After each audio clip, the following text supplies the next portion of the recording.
এই যে বাজার থেকে তাল বাবা বাড়িতে হাজির। আমরা তো সবাই জানি এটা তালের সিজন, তো মায়ের রান্নাঘরে আজকে তালের স্পেশাল তালের রসবড়া বানানো হবে। তালের পাল্প তো আমরা আগেই বের করে নিয়েছি। এখন কড়াইতে সুজি দিয়ে তাতে ঘি দিয়ে সুজিটাকে হালকা ভেজে নেব। এখন কড়াইতে আমরা একটু জল দিয়ে আর 1 চিমটি নুন দিয়ে তালের পাল্পটাকে ভালো করে একটু কষিয়ে নেব। এবার ওই তালের পাল্পে আমরা ভেজে রাখা সুজিটাকে দিয়ে একটু ভালো করে নাড়িয়ে চাড়িয়ে তালের সাথে মাখিয়ে নেব। এরপর আমরা তার মধ্যে 1/2 কাপ চিনি দিয়ে নেব।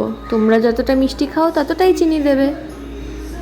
চিনি দিয়ে মিশ্রণটিকে আমরা বানিয়ে আধ ঘন্টার জন্য একটা প্লেটে ঠান্ডা করতে রেখে দেব। আমরা তো এখানে বড়া তৈরি করব, তার জন্য মিশ্রণটি ঠান্ডা হয়ে আসলে তাতে পরিমাণ মতো ময়দা দিয়ে একটু মিশিয়ে নেব।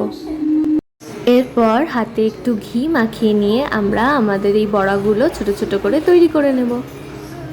দেখো বড়াগুলো কি সুন্দর লাগছে। ওহ, এই দেখো ভুলেই গেছি, আমাদের তো রসবড়া বানানোর জন্য একটা চিনির রসও তৈরি করতে হবে।